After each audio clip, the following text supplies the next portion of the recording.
Cut ಹಾಕ್ತಿರೋರು ಯಾರು police ಇಲಾಖೆಗೆ ದೊಡ್ಡ ಪ್ರಶ್ನೆ ಇದೆ ಸರ್, ಉತ್ತರ ಬೇಕು. ನಾನು ಶಿವಶಂಕರ್ ಸರ್ನ ಕೇಳ್ತೀನಿ. ಇದು ಒಂದು ಇಂಡಿವಿಜುವಲ್ ಪ್ರಕರಣ ಇರ್ಬೋದು ಸರ್, ಇವತ್ತು ಬೆಂಗಳೂರಿನಲ್ಲಿ ಆಗಿರೋ ಮರ್ಡರ್. ಬಟ್ ನಾನು ಯಾರನ್ನು ಹೆದರ್ಸೋಕೆ ಈ ಪ್ರಶ್ನೆ ಕೇಳ್ತಿಲ್ಲ. ಪ್ರತಿನಿತ್ಯ ಕೂಡ ಬೇರೆ ಬೇರೆ ಊರುಗಳಿಂದ, ಹಳ್ಳಿಯಿಂದ, ಬೇರೆ ರಾಜ್ಯದಿಂದ ಹೆಣ್ಮಕ್ಳು ಬೆಂಗಳೂರಿಗೆ ಬರ್ತಿದ್ದಾರೆ ಕೆಲಸಕ್ಕೋ ಓದೋಕ್ಕೋ ಅಂತೇಳಿ. ಮೊನ್ನೆ ಕೋರ್ಮಂಗ್ಲಾದಲ್ಲಿ ಒಂದು ಇನ್ಸಿಡೆಂಟ್, PGಯಲ್ಲಿ ನುಗ್ಗಿ ಕೊಲೆ ಮಾಡಿ ಹೋಗ್ತಾನೆ. ಅಲ್ಲಿದ್ದ ಹುಡುಗಿಯರು ಕೂಡ ಆಕೆ ರಕ್ಷಣೆಗೆ ಬರಲಿಕ್ಕೆ ಹಿಂದೆ ಮುಂದೆ ನೋಡ್ತಾರೆ. ಇನ್ನು ಇವತ್ತು ಈ ಕೊಲೆ ಆದ ಪ್ರಕರಣ, ಆ ಮನೆ ಏರಿಯಾದು ವಿಜುವಲ್ಸ್ ಹಾಕೊಳ್ಳಿ, ಐ ರಿಕ್ವೆಸ್ಟ್ PCR. ಅಕ್ಕಪಕ್ಕದಲ್ಲಿ ಎಷ್ಟು ಕ್ಲೋಸ್ಡ್ ಆಗಿ ಮನೆ ಇದೆ ಅಂತಂದ್ರೆ, ಚಿಕ್ಕದಾಗಿ ಕಿರ್ಚಿದ್ರು ಕೂಡ ಕೆಳಗಡೆ ಅಕ್ಕಪಕ್ಕದ ಮನೆ ಕೇಳಿಸುತ್ತೆ. ಒಂದು ಮರ್ಡರ್ ಆಗ್ತಿದೆ ಅಂತಂದ್ರೆ ಅಕ್ಕಪಕ್ಕದ ಮನೆಯವರಿಗೆ ಗೊತ್ತಾಗ್ದಲೇ ಆಗಿದೆಯಾ ಅನ್ನೋದು ದೊಡ್ಡ ಪ್ರಶ್ನೆ ಸರ್. ಅಂದ್ರೆ ನಾಗರಿಕರಾಗಿಯೂ ಕೂಡ ಅಪರಾಧಗಳನ್ನ ತಡೆಯೋ ನಿಟ್ಟಿನಲ್ಲಿ ನಮ್ದು ಜವಾಬ್ದಾರಿ ಇದೆ ಅನ್ನೋದನ್ನ ಮರಿತಿದ್ದೀವ, ಅದರಲ್ಲೂ ಹೆಣ್ಮಕ್ಳ ವಿಚಾರದಲ್ಲಿ ಎಸ್ಪೆಷಲಿ. ಅವರೇ, ಈಗ ಈ ಕ್ರೈಮ್ ರೇಟ್ ಅಂತ ಬಂದಾಗ ಅದು NCRB ರಿಪೋರ್ಟ್ ಬರುತ್ತೆ, ಅದು ಹೆಚ್ಚಾಗಿದೆಯಾ ಕಮ್ಮಿ ಆಗಿದೆಯಾ ಅನ್ನೋದನ್ನು ನಾವು ಅಧಿಕೃತವಾಗಿ ನೋಡುವಂಥ ಒಂದು ಸಂದರ್ಭ ಬರುತ್ತೆ. ನಾನಿವಾಗ ಈ ಮಂತ್ಲಿ ರಿಪೋರ್ಟ್ ನೋಡ್ತಾ ಇದ್ದೆ ಈ ಪೊಲೀಸ್ ಡಿಪಾರ್ಟ್ಮೆಂಟ್ದು. ಅದ್ರ ಪ್ರಕಾರ ಇದು ಒಂದು ರೀತಿಯಲ್ಲಿ ಮರ್ಡ್ರ್ಗಳು, ನೀವು ಹೇಳ್ದಂಗೆ ಈ ಥರದ ಒಂದು ರೀತಿಯಲ್ಲಿ ವಿಯರ್ಡಾಗಿ ಮಾಡುವಂತಹ ಮರ್ಡರ್ಗಳ ಸಂಖ್ಯೆ ಹೆಚ್ಚಾಗಿದೆ. ಅಂದರೆ ಮಂತ್ ಆನ್ ಮಂತ್. ಇನ್ನು ಮಿಕ್ಕಿದ್ದಂಥದ್ದು ರಾಬ್ರಿ ಆಗುವಂಥದ್ದು, ಆಮೇಲೆ ಬರ್ಗ್ಲರಿ, ಇದೆಲ್ಲ ಕಾನ್ಸ್ಟೆಂಟ್ ಇದೆ. ಒಟ್ಟು ಅಪರಾಧ ಪ್ರಕರಣಗಳು ಹೆಚ್ಚಾಗ್ತಾ ಇರೋದಂತೂ ನಿಸ್ಸಂಶಯ. ಇಲ್ಲಿ ಅದೊಂದು ಕ್ರೈಮ್ ರೇಟ್ ಒಂದು ಕಡೆ, ಅದು ಒಂದು ನ್ಯಾಚುರಲ್ ಇದು ಅಂತಲೇ ಅಂದ್ಕೊಳ್ಳೋಣ. ಇದು ಯಾಕೆ ಕಮ್ಮಿ ಆಗ್ತಾ ಇಲ್ಲ ಅನ್ಬೇಕಾಗಿದ್ದರೆ ಒಂದು ಪ್ರಾಕ್ಟಿಕಲ್ ಆದಂಥ ಸರ್ಕಾರದ ದೃಷ್ಟಿಯಿಂದ ನಾವು ನೋಡಬೇಕಾಗಿದೆ. ಈಗ ಮಾಲ್ಗತ್ತಿಯವರು ಒಂದು ಗಂಭೀರವಾದಂಥ ವಿಚಾರ ಹೇಳಿದ್ರು, ಅದಕ್ಕೆ ಅದು inefficiency of the department and corruption, it related to corruption. ನನ್ನ ಪ್ರಕಾರ ಈಗ ಅಡ್ಮಿನಿಸ್ಟ್ರೇಟಿವ್ ಫೇಲ್ಯೂರ್ ಎಲ್ಲಾಗಿದೆ ಅಂತ ನೋಡಬೇಕು. ನೋಡಿ, ಪೊಲೀಸ್ ಡಿಪಾರ್ಟ್ಮೆಂಟ್ ಈಗ ಕ್ರೈಮ್ ಕಂಟ್ರೋಲ್ ಮಾಡಬೇಕಾದ್ರೆ ಪೊಲೀಸ್ ಡಿಪಾರ್ಟ್ಮೆಂಟ್, ಆದರೆ ಅಲ್ಲಿ ಸ್ಟಾಫ್ ಸ್ಟ್ರೆಂತ್ ಎಷ್ಟಿದೆ, ವೇಕೆನ್ಸಿ. ಅಂದರೆ ಈಗ ನಾನು ಸುಮಾರು 5 ವರ್ಷದಿಂದ ನಾನು ಟೈಮ್ಸ್ ಆಫ್ ಇಂಡಿಯಾದಲ್ಲಿ ಬರೆಯುವಾಗೆಲ್ಲ ಮೇಲಿಂದ ಮೇಲೆ ಈ ಸ್ಟೋರಿಗಳನ್ನು ಬರೆಯೋದಕ್ಕೆ ಪ್ರಯತ್ನ ಪಡ್ತಾ ಇರ್ತೀನಿ. ವೇಕೆನ್ಸೀಸ್ ಈಗ ಟೋಟಲ್ ಅಕ್ರಾಸ್ ದಿ ಡಿಪಾರ್ಟ್ಮೆಂಟ್ಸು ನಿಮಗೆ 45% ವೇಕೆನ್ಸಿ ಇದೆ. ಈಗ 30%ಗಿಂತ ಏನು ಹೆಚ್ಚಿರೋಂಥ ಅಂದರೆ ಫಿಲಪ್ 100 ಸ್ಯಾಂಕ್ಷನ್ ಪೋಸ್ಟ್ ಇದೆ ಅಂದರೆ 30ಕ್ಕಿಂತ ಜಾಸ್ತಿ ಇರೋದು ಕೇವಲ 4 ಡಿಪಾರ್ಟ್ಮೆಂಟ್ಗಳಲ್ಲಿ ಮಾತ್ರ. ಪೊಲೀಸ್ ಡಿಪಾರ್ಟ್ಮೆಂಟ್ ವರ್ಸ್ಟ್ ಇದೆ. ಈಗ ಒಂದು ಲೆಕ್ಕ ಇದೆ, ಅದೇನಂತಂದರೆ ಪಾಪ್ಯುಲೇಷನ್ ಟು ಪೊಲೀಸ್ ರೇಷಿಯೋ ಅಂತ ಬಂದಾಗ, ಪೊಲೀಸ್ ಟು ಪಾಪ್ಯುಲೇಷನ್ ರೇಷಿಯೋ ಅಂತ ಬಂದಾಗ ಅಟ್ಲೀಸ್ಟ್ 1 ಲಕ್ಷ ಜನಕ್ಕೆ 190 ಅದನ್ನು 200 ಅಂತ 200 ಜನ ಪೊಲೀಸ್ ಪರ್ಸನಲ್ಸ್ ಇರಬೇಕು. ನಮ್ಮಲ್ಲಿ ಕರ್ನಾಟಕ ವರ್ಸ್ಟ್. ಇಡೀ ದೇಶದಲ್ಲಿ ಅತ್ಯಂತ ಲೋಯೆಸ್ಟ್ ರೇಷಿಯೋ ಅಂದರೆ ಪೊಲೀಸ್ ಪಾಪ್ಯುಲೇಷನ್ ರೇಷಿಯೋ ಎಷ್ಟಿದೆ ಗೊತ್ತಾ? 120 ಇದೆ. 1 ಲಕ್ಷ ಜನಕ್ಕೆ 200 ಜನ ಇರಬೇಕಾಗಿರೋದು 120 ಜನ ಇದ್ದಾರೆ. ಈಗ ಆ್ಯಕ್ಚುಲಿ ಶಿಕ್ಷೆಗೆ ಒಳಗಾಗ್ತಾ ಇರೋದು ಯಾರು ಗೊತ್ತಾ? ಅಪರಾಧಿಗಳಲ್ಲ, ಪೊಲೀಸ್ನವರು, ಪೊಲೀಸ್ ಅಧಿಕಾರಿಗಳು. ಅದರಲ್ಲೂ ಕೂಡ ಕಾನ್ಸ್ಟೇಬಲ್ಸ್, ಲೋಯೆಸ್ಟ್ ಲೆವೆಲಲ್ಲಿ ಇದ್ದಾರಲ್ಲ ಕಾನ್ಸ್ಟೇಬಲ್ಸು, ಅವರು 3 ಶಿಫ್ಟ್ಗಳನ್ನು ಮಾಡ್ತಾ ಇದ್ದಾರೆ. ನಿಂತು ಅವ್ರ ಸೊಂಟ ಪ್ರಾಬ್ಲಮ್ ಬರ್ತಾ ಇದೆ, ಬರಬಾರ್ದ ಕಾಯಿಲೆಗಳಿಗೆ ಅವರು ತುತ್ತಾಗ್ತಾ ಇದ್ದಾರೆ. ಆದರೂ ಗವರ್ನಮೆಂಟು ಅದನ್ನು ಫಿಲಪ್ ಮಾಡ್ತಾ ಇಲ್ಲ.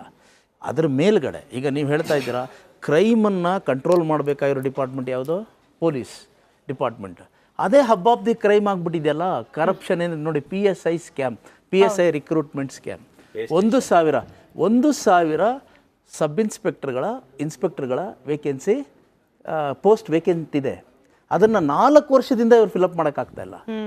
ಆಮೇಲೆ ಅಲ್ಲಿ ಫಿಲಪ್ ಮಾಡೋದಕ್ಕೆ ಒಂದು ಎಕ್ಸಾಮ್ ಮಾಡಿದ್ರೆ ಅಲ್ಲಿ ಸ್ಕ್ಯಾಮ್.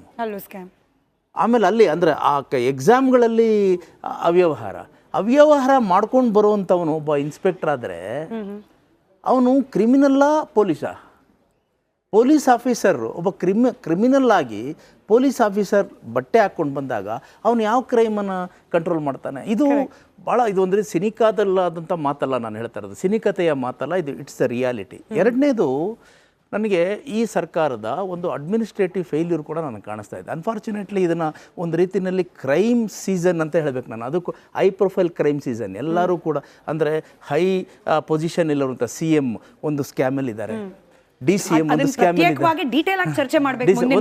DCM ಒಂದು ಸ್ಕ್ಯಾಮಲ್ಲಿ ಇದ್ದಾರೆ, ಆಮೇಲೆ ಮಂತ್ರಿಗಳಿದ್ದಾರೆ, ಇದು ಆಡಳಿತ ಪಕ್ಷದಾದರೆ ಬಿ ಜೆ ಪಿನವರು ಅಪೋಸಿಷನ್ನವರೇನು ಕಮ್ಮಿ ಇಲ್ಲ, ಅವರು ಸ್ಕ್ಯಾಮ್ಗಳಲ್ಲಿದ್ದಾರೆ, ಜೈಲುಗಳಲ್ಲಿ ಕೇಸ್ಗಳನ್ನು ಇದು ಮಾಡ್ತಾ ಇದ್ದಾರೆ.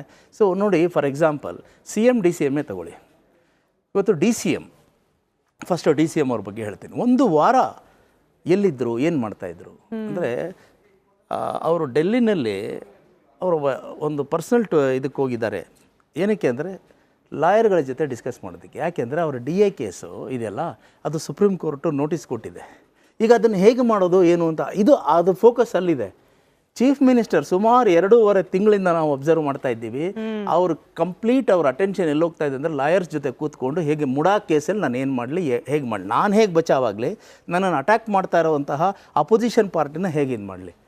ಎಷ್ಟು ದಿನ ಆಯ್ತು ನೋಡಿ, ಸಿದ್ದರಾಮಯ್ಯ ಅವರು was known for an effective and efficient administration. ಅವ್ರದ್ದು 2013 ಮತ್ತು 2018 ಮಧ್ಯದಲ್ಲಿರುವಂಥ ಫಸ್ಟು ರೆಜಿಮ್ ಇತ್ತಲ್ಲ, ಅದು it was known to be a good regime, ಅಂದರೆ ಟೆನ್ಯೂರ್. ಆದರೆ ಈ ಸಾರಿ ಏನಾಗಿದೆ, ಅವರು ಈಗಲೇ ಇತ್ತೀಚಿನ ದಿನಗಳಲ್ಲಿ ನೋಡಿ ಎಷ್ಟು ರಿವ್ಯೂ ಮಾಡ್ತಾ ಇದ್ದಾರೆ, ಡಿಪಾರ್ಟ್ಮೆಂಟ್ ರಿವ್ಯೂ.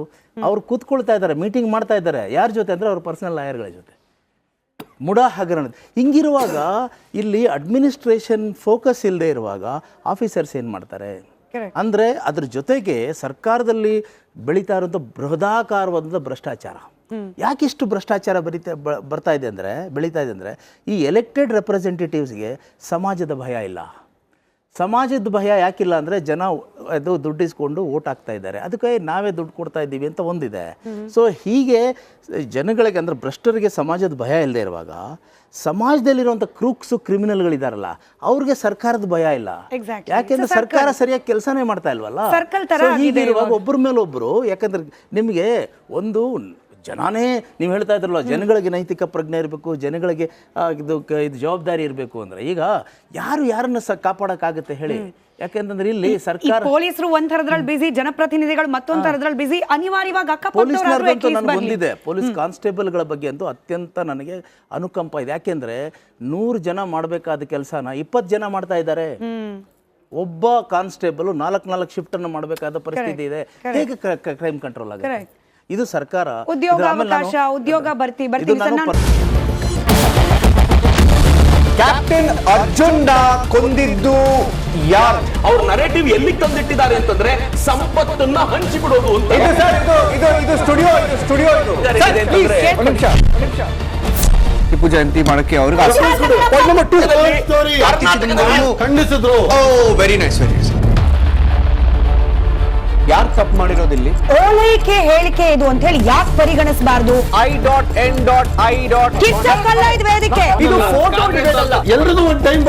ನಿಮ್ಮ ಸಮಯ ಮುಗಿದಿದೆ. ಅವ್ರು ಹೇಳಕ್ಕಿಂತ ಮುಂಚೆನೆ ಹೇಗೆ ಪ್ರತಾಪ್ ಸಿಂಹ ಪಾಸ್ ಕೊಟ್ಟಿದಂತ ಆಗ್ಲಿ ಡಿಕ್ಲೇರ್ ಆಗೋಗಿತ್ತು ಅಂತ ನನಗೊಂದು ಡೌಟ್ ಬಂತು. ಸಾಕು ನಿಲ್ಸಿ. ಕೆಟ್ಟ ಪದ ಬಳಕೆ ಕಾಂಪಿಟೇಷನ್ ಇಟ್ಟಿಲ್ಲ ನಾವಿಲ್ಲಿ.